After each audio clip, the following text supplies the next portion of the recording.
Alors, un disciple de Jésus-Christ suit le Christ. Le Christ a dit aux disciples, suis-moi. Et donc, suivre Jésus, c'est écouter sa voix et écouter son esprit. Il a dit, mon esprit vous conduira. Alors, il y a 5 choses que vous devez cesser de faire. Arrêtez d'écouter la foule qui ne suit pas Dieu. Arrêtez d'écouter vos amis qui ne suivent pas Dieu. Arrêtez de vous laisser, de vous abreuver d'autres choses, d'autres voix que de la voix du Seigneur. Arrêtez d'écouter les circonstances et de laisser les circonstances déterminer votre vie. Voici maintenant le 5e point très important. Vous ne pouvez pas vous laisser guider par vos émotions et vos sentiments. Vous ne pouvez pas vous laisser guider par vos émotions et par vos sentiments.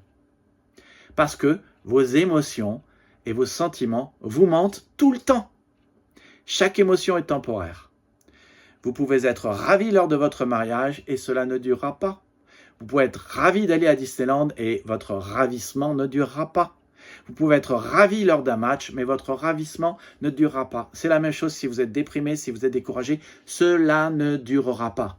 Et j'ai passé 40 années de ma vie à comprendre que la maturité se résume par suivre la vérité et écouter la vérité qui vient du Saint-Esprit, et non pas suivre mes émotions et mes sentiments. Suivre ses émotions et ses sentiments, c'est le premier signe de l'immaturité. Le premier signe de la maturité chrétienne, c'est d'écouter Jésus. L'erreur la plus courante que j'entends sans arrêt, c'est « laissez votre cœur vous guider » ou « laissez votre conscience vous guider ». Fais ce que dit ton cœur. Tu as des rêves? Il n'y a pas de problème. Poursuis tes rêves. Je déteste vous dire cela, mais votre conscience est parfois fausse, vos rêves sont parfois mauvais, et votre cœur parfois a des désirs absolument malsains, voire complètement pécheurs. La plupart des gens fondent leurs décisions sur ce qu'ils ressentent. Je ne peux pas vous dire combien de fois les gens m'ont dit « j'ai juste la paix à ce sujet ». Mon ami, si tu prends tes décisions sur la base de la paix, ça n'est pas suffisant. C'est un sentiment et donc un mauvais fondement. Tu ne peux pas te fier à tes sentiments. Tu te souviens l'histoire de Jonas? Jonas, après avoir désobéi à Dieu, il est allé tranquillement dormir au fond de son bateau et il avait la paix. Voilà. Mais il avait la paix en se gourant complètement. J'entends constamment des décisions prises pour la vie, fondées sur une émotion. Et le plus classique que j'ai jamais entendu, c'est « je n'ai jamais ressenti cet amour aussi puissant pour cette femme, c'est la preuve que c'est la volonté de Dieu et donc je vais divorcer et je vais aimer cette femme. » Je connais quelqu'un dans mon entourage qui était un ami qui a fait cela. Alors il a mis sa femme de côté, il l'a envoyée quelque part et il a commencé à vivre avec l'autre. Mais la volonté de Dieu pour le mariage a toujours été la fidélité. Pas la fidélité à mes émotions, à mes sentiments, la fidélité à sa parole, à sa vérité et à ses standards. Proverbe 14, 12. Telle voie paraît droite à un homme, mais son issue, c'est la voie de la mort. Tu vois la notion de paraître?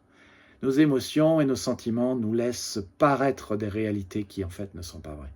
Le résultat, c'est que nous sommes manipulés par nos humeurs. Moi, ça m'arrive d'être manipulé par mes humeurs et il ne faut pas. Et au final, nous perdons et nous gaspillons notre vie. Ésaïe 53,6 nous dit que nous sommes tous égarés comme des brebis. Nous avons quitté le chemin de Dieu pour suivre le nôtre. Pourquoi nous sommes-nous égarés? Parce que nous avons suivi nos émotions. Éphésiens 2,3 dit clairement « Nous vivions selon nos désirs mauvais, nous obéissions à ces désirs et à nos pensées mauvaises, et à cause de notre nature, nous méritions la colère de Dieu. » Si vous suivez vos émotions et vos sentiments, vous tomberez dans le péché et vous connaîtrez la colère de Dieu pour votre vie. Donc, si vous suivez vos émotions et vos sentiments, vous ne suivez pas le Saint-Esprit. Le Saint-Esprit n'a rien à voir avec nos émotions et nos sentiments. Ce sont deux choses complètement séparées. Donc, si vous voulez être un disciple de Jésus, abonnez-vous et likez cette vidéo. Mais vous devez accepter que c'est lui qui donne la direction. Il a dit à tous ses disciples, « Suis-moi ». Comment est-ce qu'il nous donne sa direction? En nous donnant son esprit qui nous conduira. Tous ceux qui sont conduits par l'esprit sont fils de Dieu et disciples de Jésus-Christ. Donc, pour ça, pour entendre la voix de l'Esprit et être dirigé par le Saint-Esprit, il vous faut renoncer à écouter et à suivre la foule qui n'aime et ne suit pas Dieu. Renoncer à écouter la voix de vos amis qui ne suivent pas Dieu.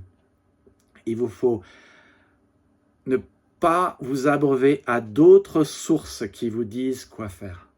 Il vous faut tout simplement arrêter de laisser les circonstances décider là où vous allez et ne plus vous laisser guider par vos émotions ou vos sentiments. Si vous écoutez ces voix-là, vous n'écoutez pas le Saint-Esprit. Alors, abonnez-vous, likez, rejoignez-vous le dimanche sur unenouvelleéglise.fr. Nous sommes à Torcy, à l'Édicéphore Niepce. Que Dieu vous bénisse, à bientôt et je vous donne rendez-vous pour la prochaine vidéo où, après avoir vu 5 choses que vous devez arrêter de faire dans votre vie, nous allons voir 5 choses que vous pouvez faire qui sont faciles pour écouter le Saint-Esprit. Que Dieu vous bénisse et à bientôt.